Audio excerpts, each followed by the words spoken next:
बिरसा लड़े थे गौरव से, जय जोहर का नारा है, जय जोहर का नारा है, जड़ जंगल जमीन हमारा है। एक तीर एक कमान, एक तीर एक कमान, एक तीर एक कमान। बहुत बहुत धन्यवाद। आज हमारे बीच में हम सबकी आवाज, पूरे देश की आवाज राहुल गांधी जी पधारे हैं। एक बार जोरदार तालियों से हम उनका स्वागत करते हैं। मैं सीधे आमंत्रित करना चाहूंगा हम सबके जननायक, हम सबके मार्गदर्शक, इस देश की आवाज राहुल गांधी जी आए और हम सबको मार्गदर्शित करें। एक बार जोरदार तालियां राहुल गांधी जी के लिए। शुरुआत मैं आदिवासी शब्द से करना चाहता हूं।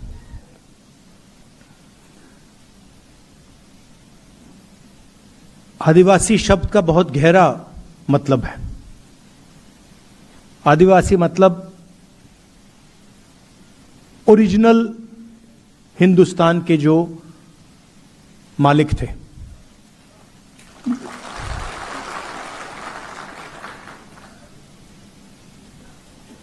अगर आप यहां 1000-2000 साल पहले, 3000-5000 साल पहले आते तो सारी की सारी जमीन आदिवासियों के हाथ में थी। इस बात को कोई डिस्प्यूट नहीं करता, यह सच्चाई है। और आपकी पूरी की पूरी हिस्ट्री जो है वो एक प्रकार से आपकी जमीन खोने की हिस्ट्री है। पहले पूरे देश की जमीन आपकी थी। आस्ते आस्ते आस्ते आस्ते आस्ते आस्ते आस्ते आपको हटाते गए। और अब 21वीं सदी में एक नया शब्द आया है। आरएसएस और बीजेपी का शब्द है वनवासी। वनवासी का मतलब कि भाई आप ओरिजिनल मालिक नहीं थे। आदिवासी का मतलब यह देश आपका था, इस देश का जल जंगल जमीन आपकी थी। वनवासी का मतलब नहीं, ओरिजिनल मालिक आप नहीं थे, ओरिजिनल मालिक कोई और था। जल जंगल जमीन आपकी नहीं थी, आप तो सिर्फ जंगल में रहते हो। बहुत बड़ा फर्क है। क्योंकि अगर आप आदिवासी हो तो फिर इस देश का आप पर कर्ज है। आपकी जमीन ली गई, आपका जल, आपका जंगल, आपकी जमीन वो आपसे छीनी गई। इसका मतलब आप पर कर्ज है। वनवासी मतलब कुछ नहीं। वनवासी मतलब आप तो जंगल में रहते हो भाई, क्या लेना देना। और वनवासी बिरसा मुंडा जी जो हैं, इनकी सोच पर आक्रमण है।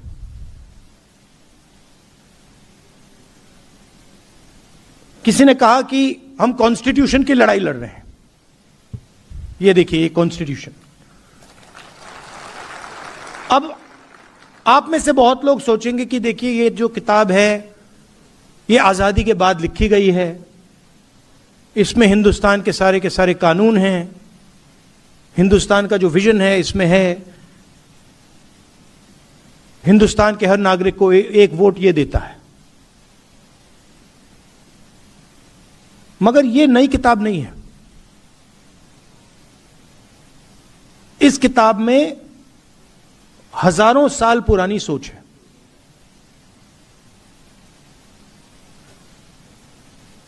बीजेपी के लोग, मोदी जी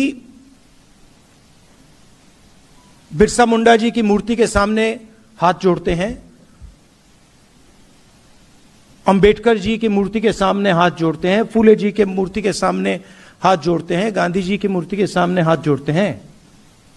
मगर जो बिरसा मुंडा जी ने कहा था,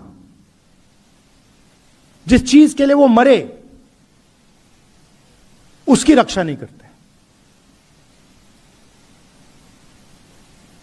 तो इस किताब में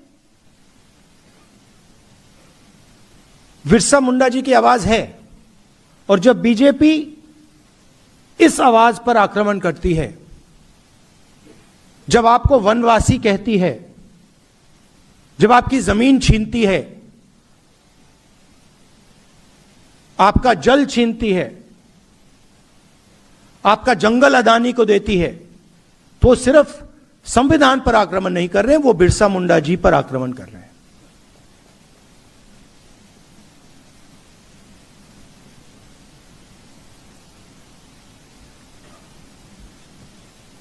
और आजकल फैशन बन गया है, जो एक स्पीकर ने कहा,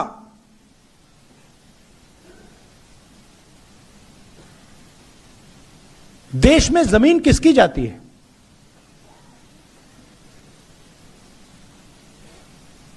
जब भी विकास की बात आती है, सीधा आदिवासी की जमीन छीन लेते हैं। स्टैचू बनानी है, आदिवासी की जमीन छीनो। माइन खोलनी है, आदिवासी की जमीन छीनो, और फिर वापस कॉम्पनसेशन भी मत दो। मतलब आपके कोई अधिकार नहीं है, कोई हक नहीं है।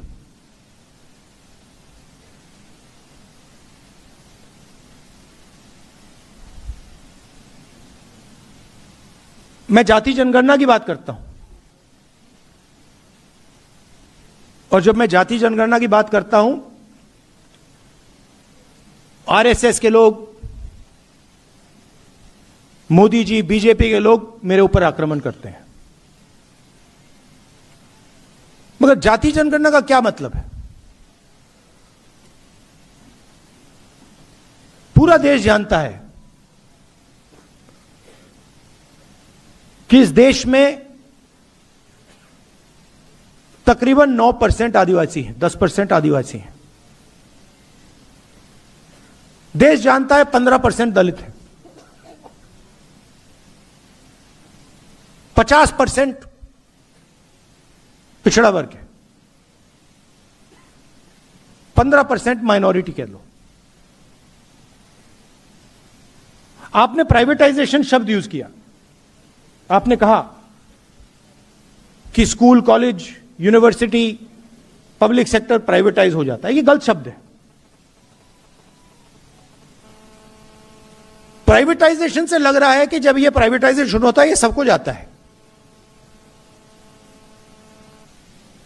इस शब्द से यह लगता है कि भैया प्राइवेटाइजेशन होता है तो आदिवासियों को भी मिलता है, दलितों को भी मिलता है, पिछड़ों को भी मिलता है। नहीं, प्राइवेटाइजेशन का मतलब चुने हुए 5-7% लोगों को मिलता है। पहले पब्लिक सेक्टर हुआ करता था, उसमें रिजर्वेशन था, उसमें आदिवासी युवा जा सकता था, दलित जा सकता था, पिछड़े वर्ग का जा सकता था। अब खोलिए अदानी जी की कंपनी की लिस्ट खोलिए, उनके सीनियर मैनेजमेंट की लिस्ट खोलिए, दिखा दीजिए मुझे कौन सा आदिवासी बैठा है वहां पे। एक नहीं मिलेगा आपको।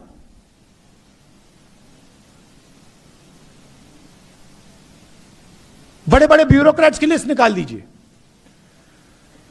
कुछ साल पहले धूमधाम से बजट का रिलीज हुआ, 11 अफसर खड़े थे, फोटो ली गई, और मैंने सवाल पूछा कि भैया ये जो 11 अफसर हैं, इनमें 90% का तो कोई है ही नहीं। मतलब पूरे देश का धन बांटा जा रहा है, लाखों करोड़ रुपए बांटे जा रहे हैं, और लाइन में आपको ना एक आदिवासी, ना दलित ना पिछड़ा।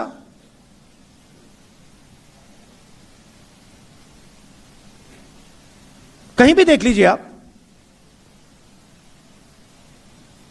प्राइवेट अस्पतालों की लिस्ट निकालिए, उनके मालिकों की लिस्ट निकालिए, दिखा दीजिए आदिवासी का कौन सा अस्पताल है। बड़ी बड़ी यूनिवर्सिटीज कॉलेजेस की लिस्ट निकालिए, दिखा दीजिए मुझे उनका आदिवासी मालिक कहां है। कॉर्पोरेट इंडिया खोलिए, उनकी लिस्ट निकालिए, 500 सबसे बड़ी कंपनियां जिनका लाखों करोड़ रुपए ऐसे माफ हो जाता है। 1 सेकंड लगता है मोदी जी को 16 लाख करोड़ रुपए उनका माफ किया गया है।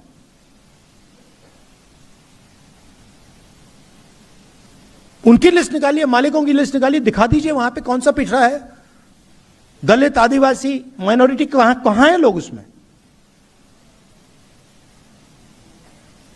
तो देश का पूरा धन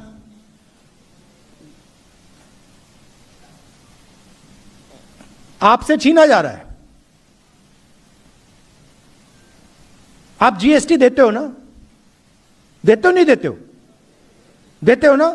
ये आप कपड़े पहने हैं, इसमें जीएसटी जाती है ना।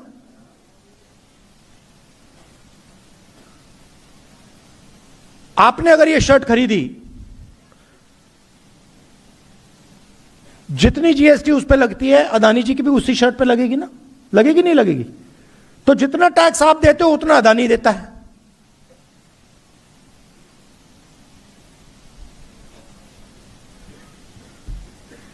उसकी आमदनी देखिए, आपकी आमदनी देखिए।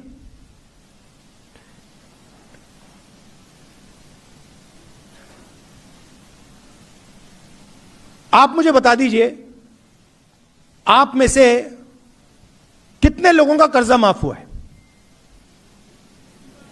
एक है यहां पे कोई व्यक्ति जिसका कर्जा माफ हुआ है? नहीं, एक नहीं मिलेगा आपको। पूरे देश में ढूंढ लो, आपको शायद एक आदिवासी ना मिले जिसका कर्जा माफ हुआ हो। और अदानी जैसे लोगों के लाखों करोड़ रुपए कर्जा माफ हो रहा है, रोज उसका कर्जा माफ होता जा रहा है।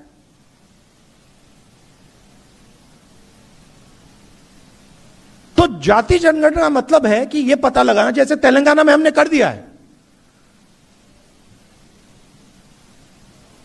आदिवासी कितने हैं और देश की संस्थाओं में, ब्यूरोक्रेसी में, कॉर्पोरेट्स में उनकी कितनी हिस्सेदारी है, यह मेन सवाल है। आप 15%, आप 9% हो, दलित 15% हैं, पिछड़ा वर्ग 50% है, कितनी हिस्सेदारी है आपकी? आपको लगता है कि आदिवासियों की देश में 10% हिस्सेदारी है? लगता है आपको?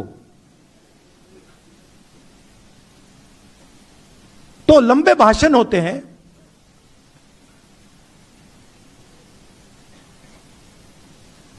बिरसा मुंडा जी की मूर्ति के सामने ये लोग हाथ जोड़ते हैं, और फिर जब पावर देने का टाइम आता है या धन देने का टाइम आता है, चुप हो जाते हैं। कांग्रेस पार्टी ने मनरेगा किया था। मेरी कुछ दिन पहले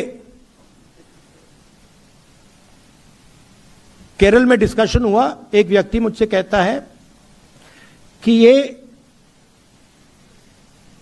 जो आदिवासियों को, दलितों को फ्री में दिया जाता है, ये कब बंद होगा?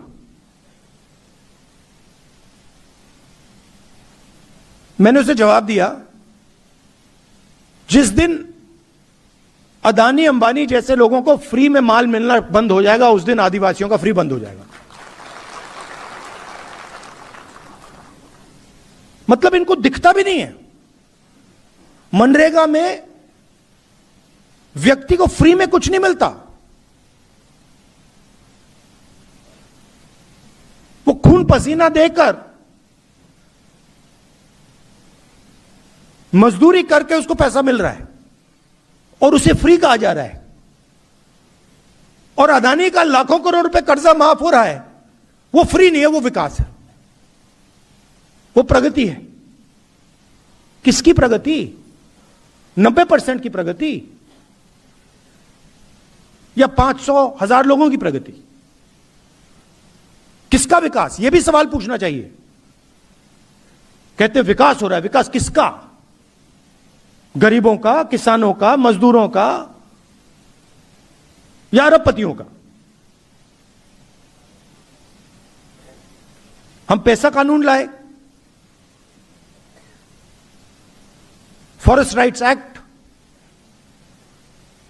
मनरेगा, भोजन का अधिकार, यह सब आपको प्रोटेक्शन देने का था। आपने भविष्य की बात की।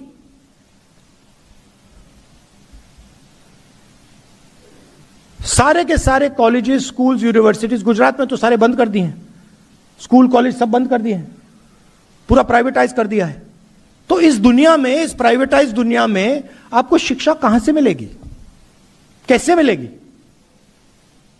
बिना हाई क्वालिटी सरकारी स्कूल, बिना हाई क्वालिटी सरकारी यूनिवर्सिटी, बिना हाई क्वालिटी सरकारी कॉलेजेस आपको शिक्षा नहीं मिल सकती, आपके बच्चों को शिक्षा नहीं मिल सकती।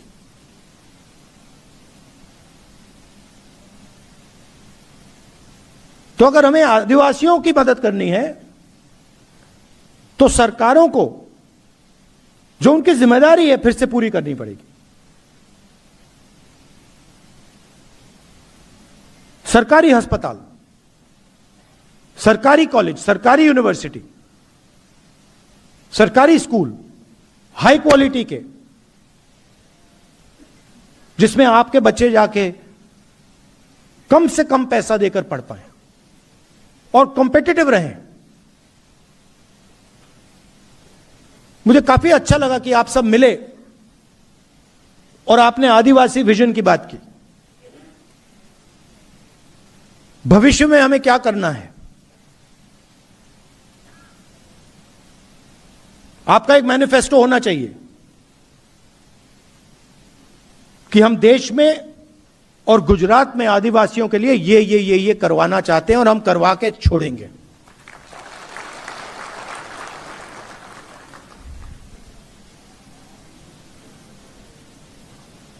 और सबसे जरूरी चीज ये संविधान है। हम शिक्षा की बात कर रहे हैं। आज वाइस चांसलर की लिस्ट निकालिए, आपको सिर्फ आरएसएस के लोग मिलेंगे।